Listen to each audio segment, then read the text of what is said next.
It's time for Top Story on AM 1480 WLEA Hornell. Here's Ryan O'Neill.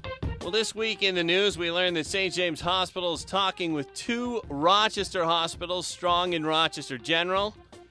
The Canisteo Greenwood School Board announced they might have a 2% tax increase. Senator Kirsten Gillibrand got some emergency declarations done for numerous upstate farmers because of the cold winter weather. Wellsville native Paul Seglia's case against Facebook was dismissed by the federal judge in Buffalo.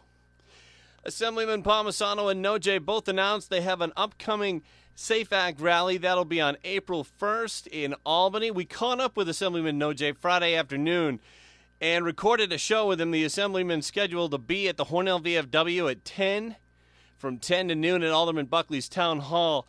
That'll be talking about Common Core and the SAFE Act.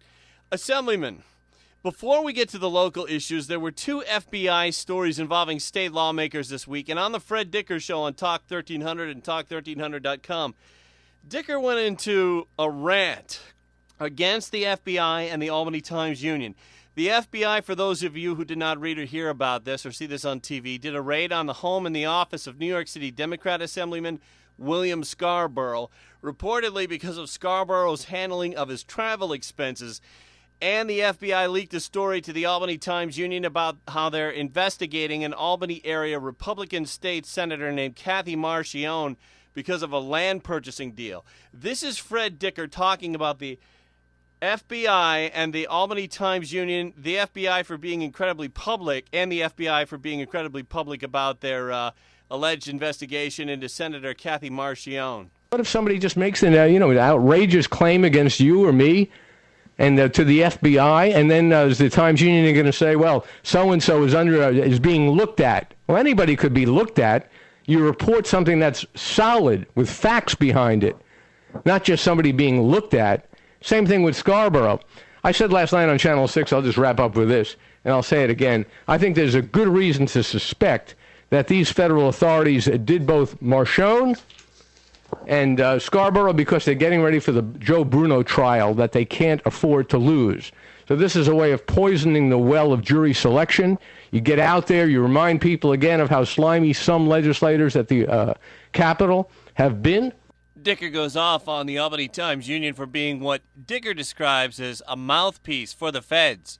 Albany Times-Union, which is much more of a press agency for David Soares or the federal prosecutors, other law enforcement people. They're an arm of them, at least the journalist is, so-called journalist, as opposed to being a critical reporting organization that takes a look at the performance of these people.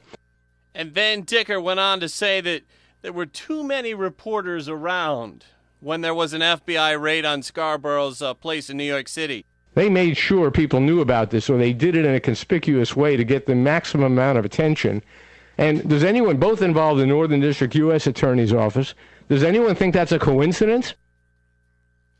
First off, Assemblyman Nojay, Dicker raises a very interesting point, reporters being at the scene of a federal raid because they were tipped off by the feds to be there, and reporters just running with leaks from the feds about Kathy Marchione. Is the Albany media beast, I guess you'd say, out of control for running with these stories? Is Dicker right? Is the media there a little bit too much of a mouthpiece for the government? Too much buddy-buddy between the government and the media there? Yeah, this has been growing as a problem, not only in Albany, but even in other parts of upstate New York. You know, in Rochester, we saw an investigation where there was a so-called perp walk of the husband of County Executive Maggie Brooks. It turns out there was really nothing behind that. I am a good friend of Kathy Marchione's. I'll tell you, she's got as much integrity as anybody I've ever known in politics, and there's no question in my mind that she didn't do anything wrong. So what Fred Dicker is saying, Fred Dicker knows her also, and of all the politicians in Albany, Kathy Marchione would be the least likely to be involved in anything that's scandalous or unethical. Yeah, that would be like going after a Kathy Young. Well, and the same thing, yeah, with Kathy Young. They went over, you know, the Albany Times-Union published something about a year ago about some $600 tax reimbursement from years ago. I mean, like 6-7 years ago. So you start to wonder, and it's hard because, you know, I grew up watching Ephraim Zimbalist Jr. and the FBI television show and thinking, hey, the FBI, they're untouchable. They're people of the highest integrity and so on. But what we've come to find out is that under the Obama administration, the FBI, like the IRS and like so many other federal agencies, has been politicized. And the FBI no longer does things because it's the right thing to do to enforce the law. The FBI is now acting as a political agency, along with the Department of Justice. I mean, what Eric Holder, the Attorney General of the United States under Barack Obama, what he has done to the Department of Justice in terms of politicizing prosecutions, selective prosecutions. In Philadelphia, they had the Black Panthers openly intimidating voters, and Eric Holder let them off. And yet you've got other cases where the federal government is prosecuting people who are obviously innocent, but they're doing it to besmirch their reputations, destroy their reputations politically. It really is. It's a disgraceful thing that's been happening under the Obama administration. They're ruining the reputation of the FBI that was built up for decades and decades. And really, it used to be a badge of honor to be a federal prosecutor. Now it means you're just another political hack. We're talking with Assemblyman Bill Nojay. Assemblyman, you're in Prattsburg this morning and in Hornell. In Hornell, you're going to be talking about Common Core and the SAFE Act. On Common Core, there was a story in the Buffalo News about how state lawmakers might pass as part of the state budget reforms to Common Core, like delaying the Common Core English testing and the Common Core math testing. Not the regular test, but the special Common Core test. As of Thursday, you had not seen legislation on that. Wondering, had that changed? We're hearing all the rumors about what's circulating in Albany. We won't know until Sunday or Monday what the final agreement has been. Look, this is a situation where all of the education establishment people, Governor Cuomo, all bought into Common Core and were its biggest boosters. Now they've got egg on their faces. I mean, it's sort of like the SAFE Act, where it was announced with great fanfare, but now people realize it just doesn't work. Or Obamacare. They passed it in 2009 saying it was going to be the best thing for American health care ever. Now the thing is a complete disaster, and everybody's pointing fingers or running for cover. Common Core needs to be just repealed, not delayed.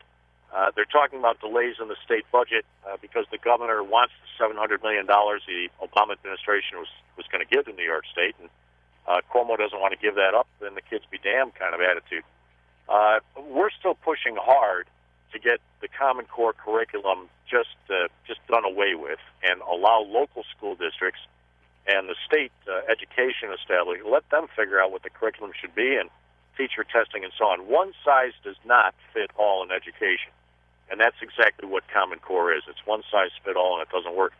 The SAFE Act, well, hey, I got to mention, you said it earlier, Brian, we got the SAFE Act rally on Tuesday, 11 o'clock. Rob Astorino will be there, the presumptive Republican candidate for governor.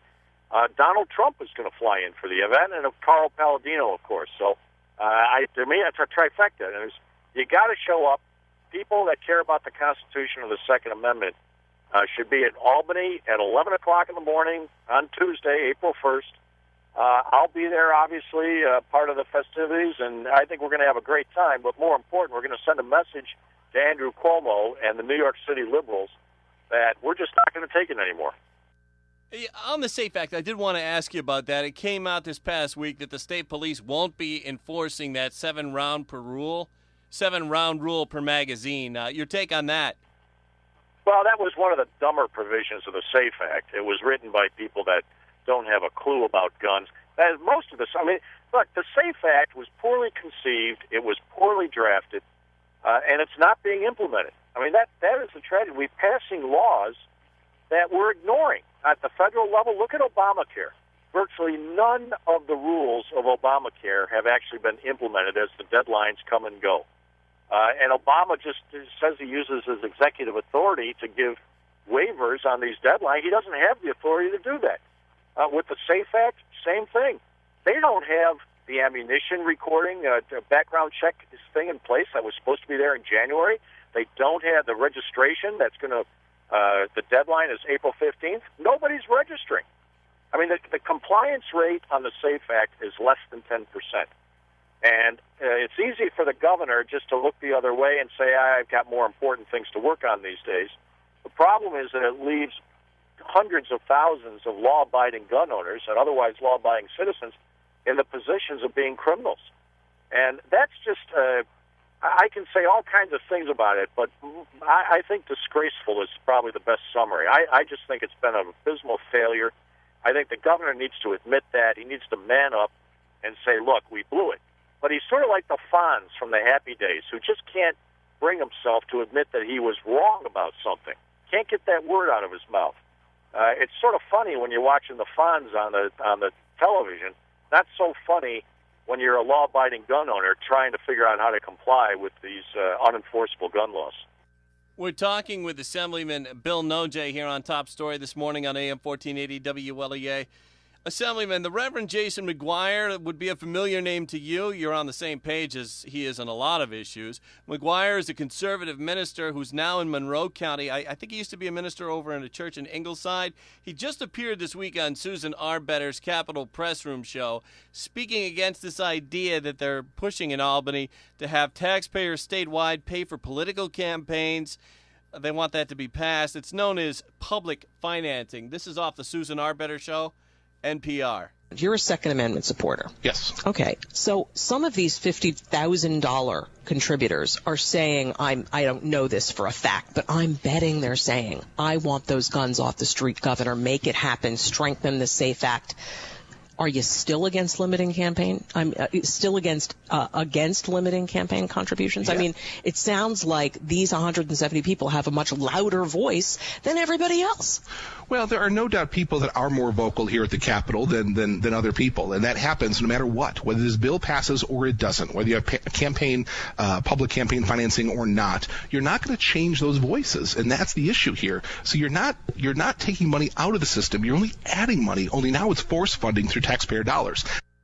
And Arbetter goes on to ask Jason McGuire if he's wrong about big donors getting too much favoritism. Aren't we already financing a lot of things that we don't want to see because these people, these 170 people who have been donating more than $50,000, frankly, millions of dollars, are getting things like tax breaks on real estate in Manhattan?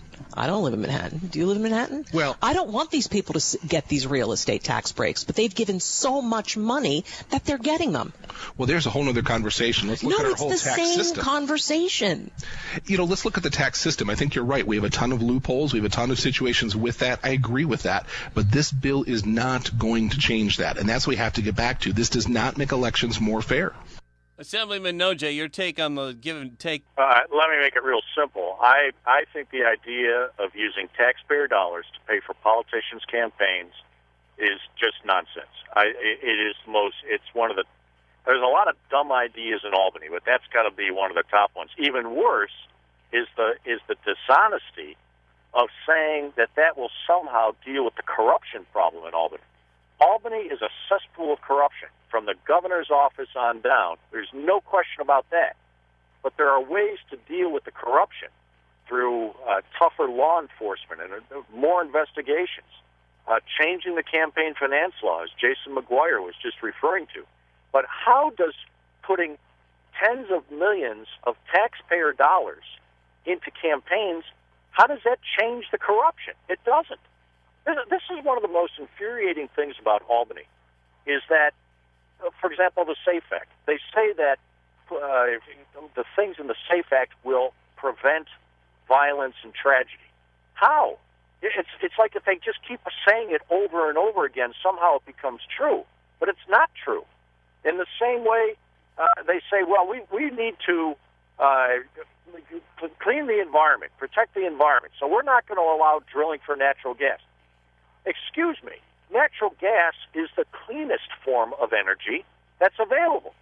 And you listen to these people, and they'll say things that are sort of the political equivalent of the moon is made out of Swiss cheese, and you think, no, it's not, but you can't convince them otherwise.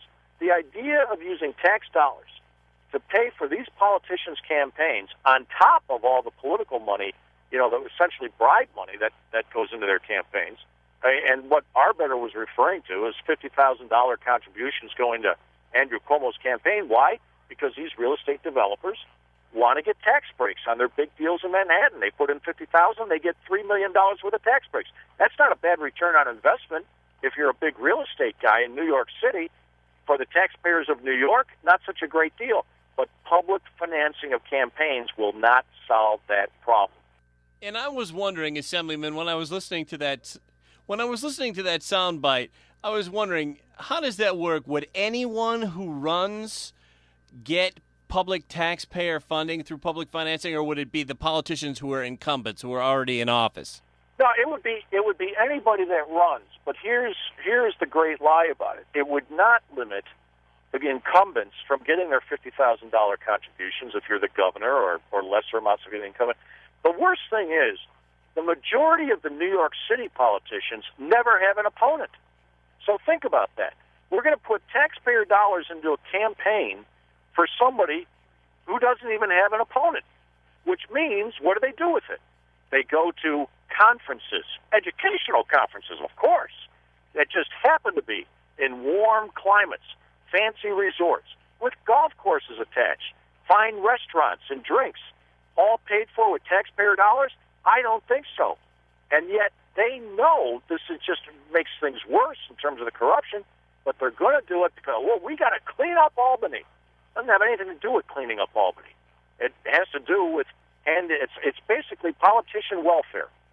And it's wrong. I'm going to obviously vote again. I'm going to do everything I can to derail it. And but it's just infuriating that Governor Cuomo keeps pushing these kinds of ideas.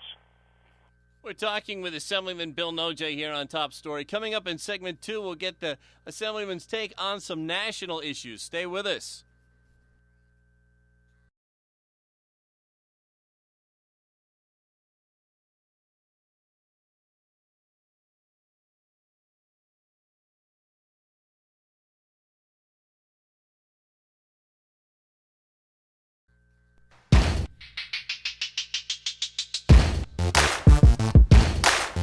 We're back. I'm Brian O'Neill. Our guest today is Assemblyman Bill Nojay. A week from today, Congressman Tom Reed's going to be at Addison and the Howard Town Hall. And today, Assemblyman Nojay's doing the town halls. He was in Prattsburgh earlier. He'll be in Hornell very shortly. We caught up with the Assemblyman Friday afternoon. Assemblyman, the treatment of Congressman Tom Reed by reporters, you've documented that many times on your show. And we have, too, here on WLEA. Reed has really been a big Tea Party candidate. You can see why he's targeted by some reporters. The IRS stories that have been coming out of Washington, he's been all over that, Congressman Reed has. The Washington Times reports that the IRS commissioner testified to Congress on Wednesday and told the House that the IRS's own investigation into their treatment of the Tea Party will take years. And this is Congressman Jim Jordan and the head of the IRS talking about that. Put more lawyers on the job. Of those 2,400 in the chief counsel's office, assign someone to do exactly what Mr. Gowdy's asked for. This has been a priority. That's how we've selected and produced. Hey. When we're talking about the First Amendment, you're not working fast enough. It's that simple. You're not working. This is fundamental. Mr. Lynch said it. Mr. Cummings has said it. We've all said it. Get on the job. Fox reports that Congressman Darrell Issa is also threatening the IRS chief with contempt of Congress for not turning over the emails that were going back and forth between Lois Lerner and others. Assemblyman Nojay, your thoughts on the IRS hearing from this week? Well, we were talking in the last segment, Brian, about how the FBI and the Department of Justice have become so politicized by the Obama administration. These are two organizations that nobody questioned their integrity up until just a few years ago when Barack Obama took over. And the same thing is happening with the IRS. The IRS certainly isn't anybody's favorite agency because everybody fears, that the great audit, even though I've been through them and they're not so bad. But the fact is the IRS has always, even though they've been feared for an audit, they have always been respected for being even-handed. I mean, nobody before has accused the IRS of being pro-Republican or pro-Democrat. Now they do. And just like the FBI and the federal prosecutors and the Department of Justice, people are beginning to wonder, whether the law enforcement powers of the federal government and to some extent the state government here in New York are being abused by politicians for their own end. I think Tom Reed has been 100% right on this, and I'm just very thankful that we've got somebody like Tom Reed looking out for our interests in Washington, because we know that the Nancy Pelosi's of the world and their fellow liberal Democrats, they're not going to look out for our interests. In fact, the Nancy Pelosi's, the liberal Democrats in Congress, are cheering on the Obama administration, using the federal government for political purposes to prosecute conservatives and others that don't get in line behind their policies. This is like Rome in ancient times, where the Praetorian Guard would be used to go hunt down and persecute politicians that didn't go along with Caesar. I mean, we always have to remember, and I don't mean to exaggerate this, but I'm also very, very concerned about what's going on both in Albany and in Washington in terms of abuse of power on a scale that I've never seen in the 40 years that I've been involved with politics. The New Jersey governor, Chris Christie, the Bridgegate story, that gets a lot of play in the mainstream media. You, interestingly, came out against Chris Christie at least 2 years ago on your radio show, maybe even before that. So did Rush Limbaugh and others. The warning there was he's not as conservative as you might think he is, to the Republican voters who thought that he might be a great presidential candidate. Now, wondering, as you look at the way Christie's being treated, Assemblyman Nojay, your thoughts on the whole Bridgegate scandal? Well, I've taken that bridge, and I've driven around New Jersey quite a bit over the years, and the fact that they closed down 3 out of the 4 lanes or whatever it was, 2 out of the 3 lanes, that was something. That's amateur hour nonsense type stuff that adults should not be participating in. And but frankly, it was not a surprise. As you said, I've been very, very skeptical, even critical of Chris Christie for 3 years now, ever since he appeared on the national stage.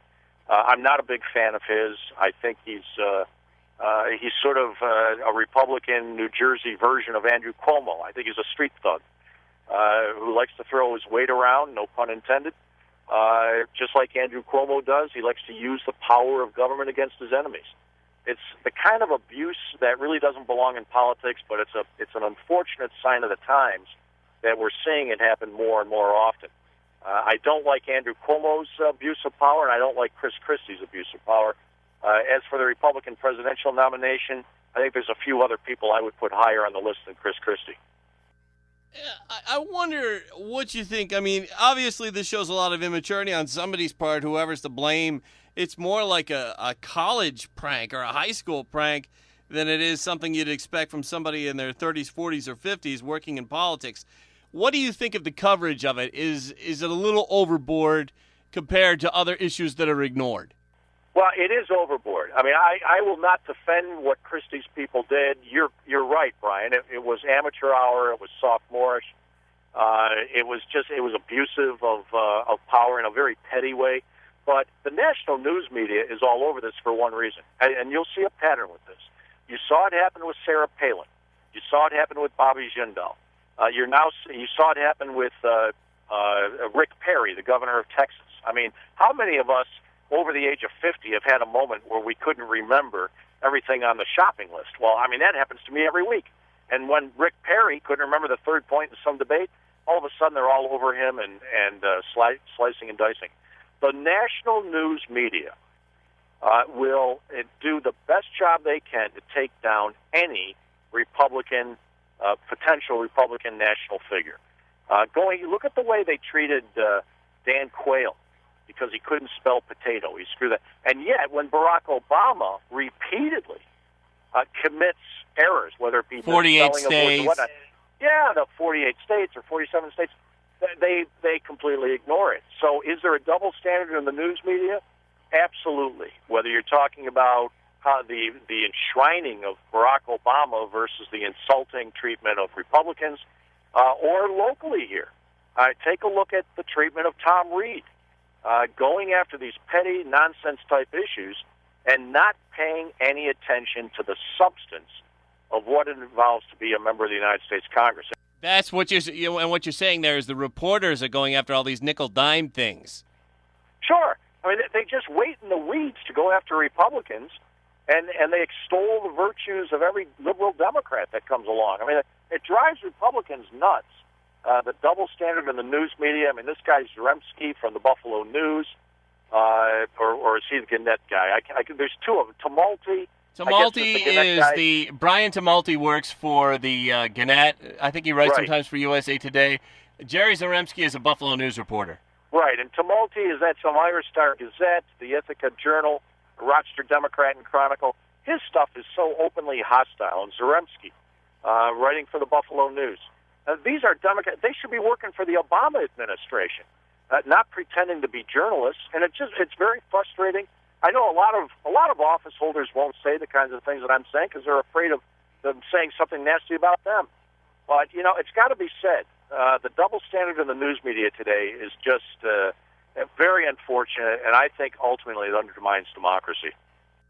Final question. We're down to just a minute now. Assemblyman Bill Nojay. The new poll on Obamacare that came out this week, I'm kind of confused here. The mainstream media is behind Obamacare, but it's not popular with the people, according to a new poll out this week. Your thoughts on that? With the people who actually have to buy health insurance or deal with it. You got to remember these news media people are all pretty wealthy. I mean, these people on the CBS Evening News or NBC and so on, all making well into six-figure, if not millions. They don't need to worry about health care. It's the average American that has higher deductibles, is losing their doctor or their health insurance plan. They're the ones that are being impacted by Obamacare, and they don't like it. Another example of the news media being very out of touch with average Americans. Assemblyman Nojay, always great having you with us, and we'll see you at John Buckley's Town Hall coming up at 10. Looking forward to it. Thank you.